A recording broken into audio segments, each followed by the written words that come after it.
Aleluia. Eu cumprimento a amada e querida igreja com a paz do Senhor Jesus. Amém? Amém. Peço para que abram as vossas Bíblias na primeira carta de Paulo aos Coríntios, capítulo 12, versículo 25 em diante. Primeira carta de Paulo aos Coríntios, capítulo 12, versículo 25 em diante. Enquanto os irmãos procuram, quero aqui primeiramente externar minha gratidão a Deus por essa primeira oportunidade a qual Ele me concede de estar ministrando a tua boa e poderosa palavra. Agradecer aos meus líderes, John Alisson, Jonatas, pela confiança que depositaram em mim. E lógico que não poderia deixar de agradecer a presença do meu namorado, que se esforçou para estar aqui nessa noite. Todos que encontraram, peço que me confirme com um amém, por favor. Amém. Vou estar lendo. Versículo 25. Para que não haja divisão no corpo, mas antes tenham os membros igual cuidado uns dos outros. De maneira que se um membro padece, todos os membros padecem com ele. E se um membro é honrado, todos os membros se regozijam com ele. Ora, vós sois o corpo de Cristo e seus membros em particular. Podei vos assentar. Confesso que estou trêmula. Quando foi me passada essa responsabilidade, eu comecei a questionar primeiramente a Deus. Eu falei, vou pedir uma direção primeiramente a Deus. E a vida do cristão tem que sempre ser isso. Em tudo que fizer, em tudo que for fazer, pedir uma direção a Deus. E quando eu pedi uma direção a Deus, eu estava estudando essa palavra e o Senhor ele falava fortemente ao meu coração de que nos nossos dias a falta de união tem crescido mais dentro da igreja. É muito fácil você andar por aí fora, você vê que aí fora muitos são unidos e aqui dentro da igreja, onde deveria haver essa união, não existe. É muito fácil você andar em bares, muitas das vezes os homens ficam lá como amigos e muitas vezes são mais unidos do que nós que estamos aqui dentro. Meu Deus!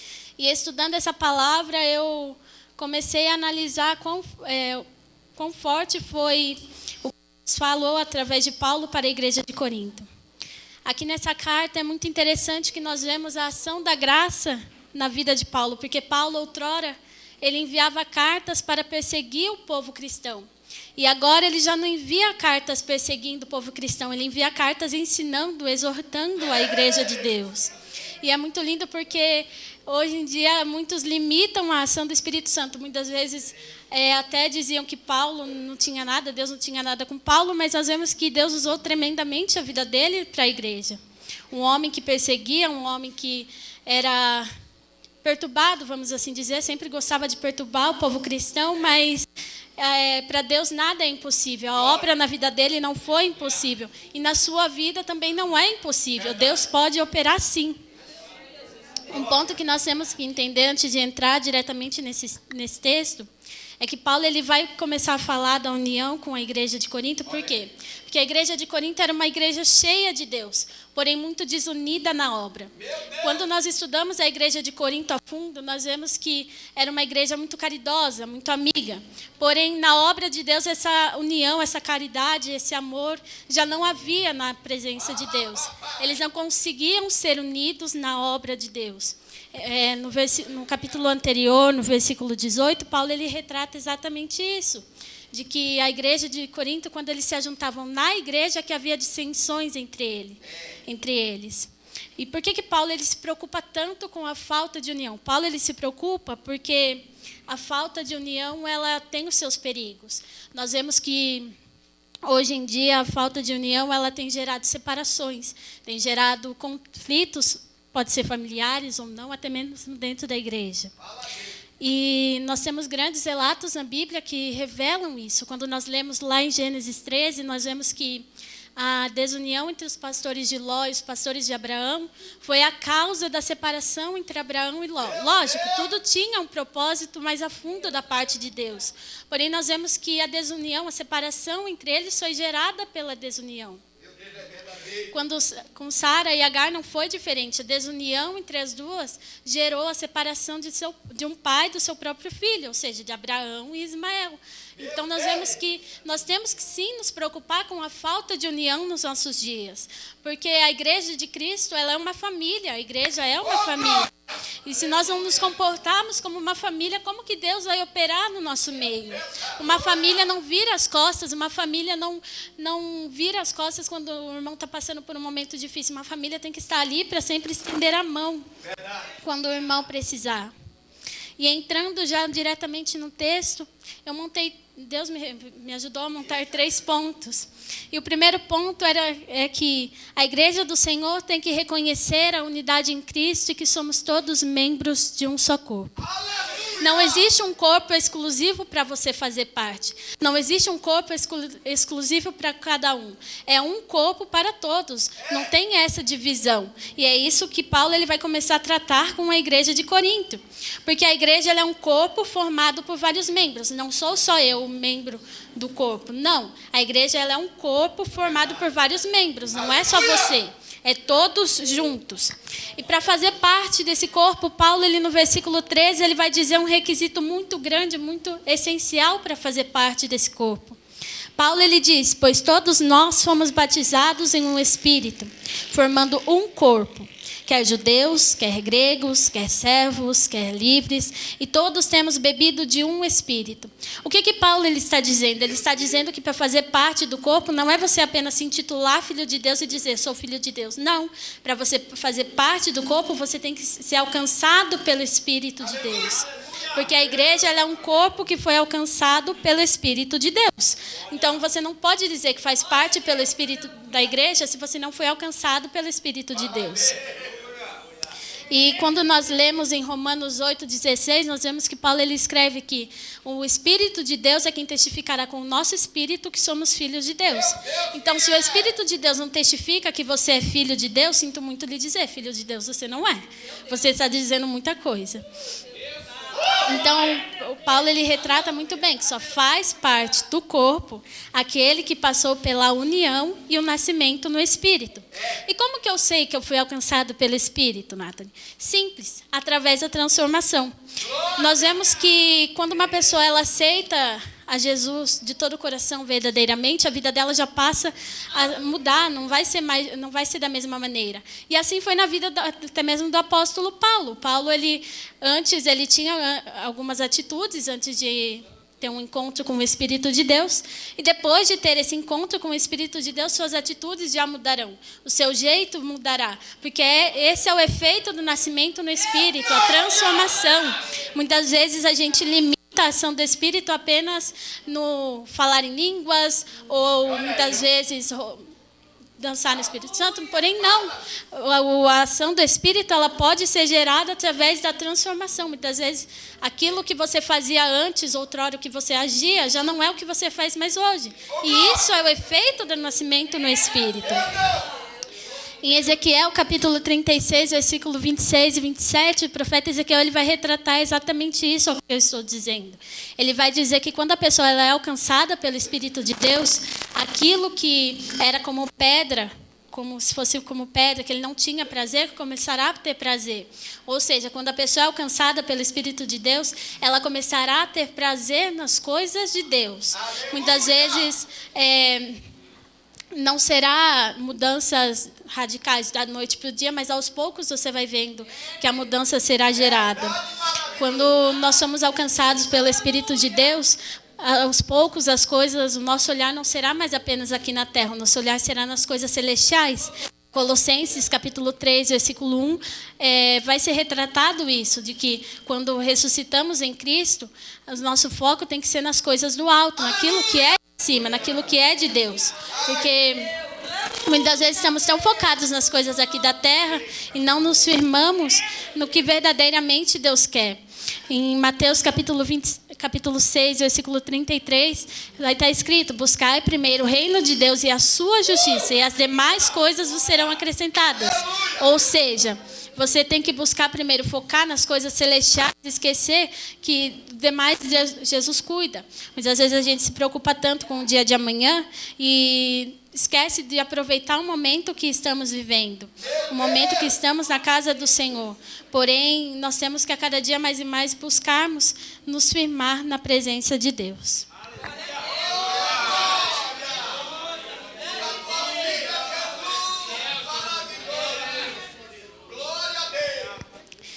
E o segundo ponto é que somos interdependentes um do outro. Ser interdependente um do outro é quando eu sei o que eu quero fazer, quando eu sei fazer, mas eu sei que terei um melhor resultado com a ajuda de alguém, com a ajuda de, muitas vezes no nosso caso, de algum irmão. E Paulo ele já vai começar no versículo 14, tratando a respeito da necessidade que temos uns dos outros. Nós somos dependentes uns dos outros, necessitamos uns dos outros. Perceba que quando algum órgão, algum membro do nosso corpo não está funcionando perfeitamente, todo o nosso corpo irá sentir. Com a igreja, com o corpo de Cristo, não é diferente. Quando um membro ele deixa de cumprir a sua função, todo o corpo irá sofrer.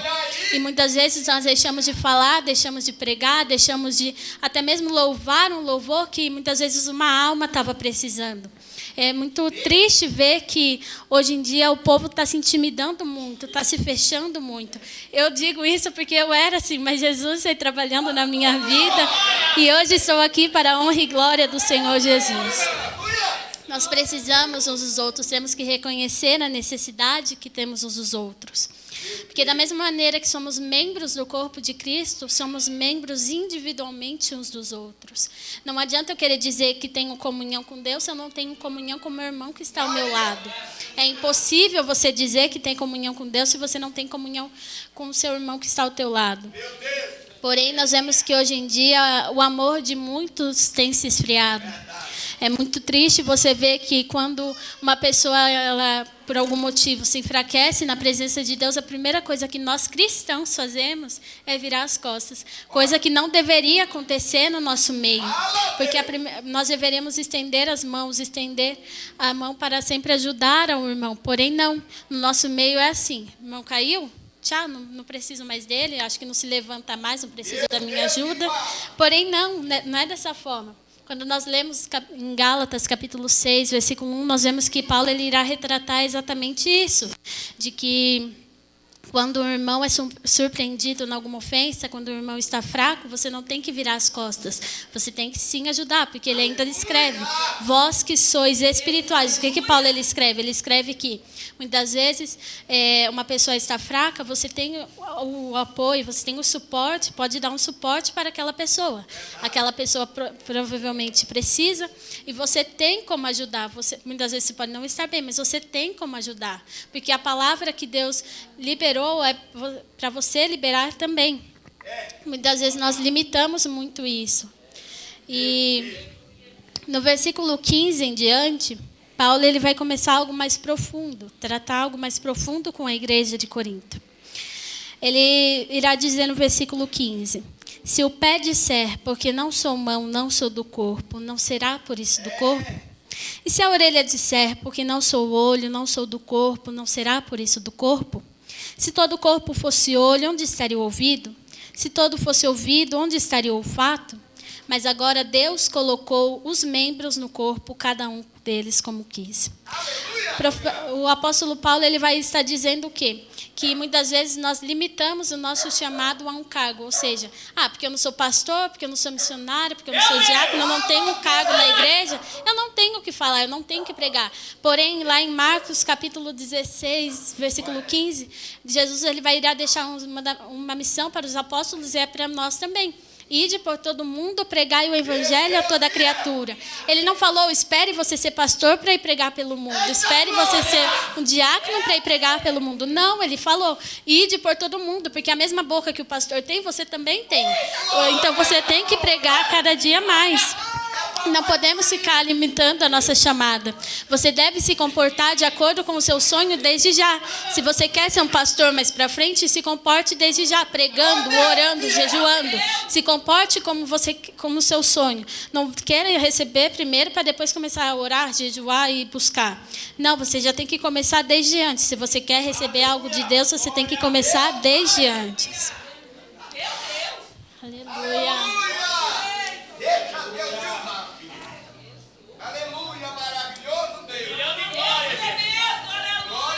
E já no versículo 23, o apóstolo Paulo ele já vai estar tratando a respeito do ministério. Muitas vezes nós não valorizamos o ministério daqueles que estão ao nosso lado. É muito fácil você valorizar daqueles que estão lá fora, daqueles famosos do Instagram, porém daqueles que estão ao seu lado você não valoriza. Porém, o apóstolo Paulo ele vai estar dizendo que você tem que valorizar o ministério do teu irmão. Porém, você não pode também ficar dependendo de cargo para querer ser valorizado. Você não pode estar querendo ser valorizado pela posição em que você está. Você tem que ser valorizado pelo serviço que você presta na obra de Deus. Porque é muito fácil, hoje em dia, muitos se intitularem como pastor, porém não cuidam das suas ovelhas da forma que deveriam. Muitos aí fora, hoje, já abrem uma igreja e se intitulam como pastor, porém não agem da maneira que deveriam agir, como um pastor que cuida das suas ovelhas. Então, temos a cada dia mais e mais nos esforçar para estarmos de acordo com a palavra de Deus. Aquele que está no ministério, ele deve a cada dia mais e mais investir no ministério do outro. Perceba que Paulo ele irá tratar isso porque ele percebe que muitas das vezes a falta da união é gerada pela soberba, é gerada pelo ego. E Paulo ele irá tratar isso porque ele percebe que muitas vezes nós somos tão soberbos que não queremos investir nem no ministério daqueles que estão ao nosso lado. Porém, da mesma maneira que você deve investir no ministério do outro, você deve investir no ministério do outro porque você não está onde você está porque você é bonzão, porque você é top, conseguiu subir sozinho. Não, você está onde você está porque foi investido no seu ministério. Na Bíblia nós vemos que por detrás de grandes homens sempre teve alguém investindo no ministério. Como, por exemplo, por detrás de um grande Josué, tinha um grande Moisés que investia no seu ministério. Por detrás de um grande Eliseu, tinha um grande Elias que investia no seu ministério. Então, nós percebemos que devemos a cada dia mais e mais apoiarmos uns aos outros. Porém, nós vemos que é muito mais fácil nós nos juntarmos com aqueles que estão lá fora e esquecemos daqueles que estão aqui dentro. Porém, o Senhor Jesus ele nos alerta nessa noite para que nós venhamos a cada dia mais e mais nos despertarmos para valorizar aqueles que estão ao nosso lado. Como o pastor disse, uma alma ela tem um grande valor para o Senhor. Então, nós temos que a cada dia mais e mais valorizarmos. Se o irmão não veio, mande mensagem, pergunte. Você tem celular? Muitas vezes a gente não usa da maneira correta, porque a gente tem uma arma muito poderosa nas nossas mãos. Nós temos que a cada dia mais e mais nos preocuparmos uns com os outros. Nós somos uma família, somos o corpo de Cristo.